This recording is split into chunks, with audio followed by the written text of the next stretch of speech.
কই গেলি রে আফা দলের সদস্যরা? কই গেলি রে জার্মানির ছেলেরা? দেখ মাঠে কি আইছে, ব্রাজিল আইছে। ব্রাজিল জাপানকে হারিয়ে রাউন্ড 16 চলে গেছে। তোরা তো সারা রাত অপেক্ষা ছিল যে ব্রাজিলকে হারাবি এবং জাপানকে সাপোর্ট করছি। এখন কই রে গুপ্ত দলের ফ্যানরা? দেখ না কি আইছে মাঠে। ফিফা বিশ্বকাপে প্রথম রাউন্ড 16 দল নিশ্চিত করছে আমাদের ব্রাজিল, দ্বিতীয় নম্বর অবস্থান করতেছে এই মরক্কো। দেখ না আফা দলের ফ্যানরা, তোদের জাপান বাবারা এখন বিদায় নিছে ব্রাজিল কাছ থেকে। কই রে গুপ্ত দলের ফ্যানরা? এখন বাইরে আস না কেন?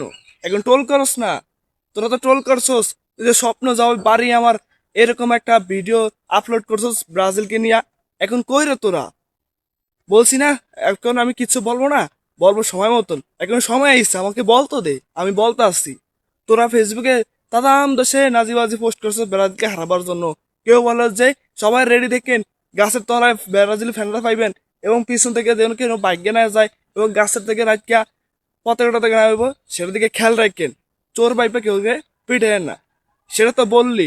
পুরা সকাল 7টা থেকে রাত 10টা পর্যন্ত এরকম ভাবে টোল করছিস এবং জাপান একটা গোল দিছে বলেন সেটা নিয়ে আরো টোল করছিস। হুলস্থুল পড়ে গেছে তোদের আফাদের পাড়ায়। এখন কই রে জার্মানির ছেলেরা? এখন কই রে গুপ্ত দলের ফ্যানরা? আফা দলের সদস্যরা এখন বের হয় গর্ত থেকে, গুপ্ত থেকে আর থাকিস না। দেখ তোর বাবারা মাঠে আইছে, তোর ব্রাজিল বাবারা এখন জিতটা রাউন্ড 16 চলে গেছে। দেখ না সামনের ম্যাচে তোদের লাগে দেখা হবে।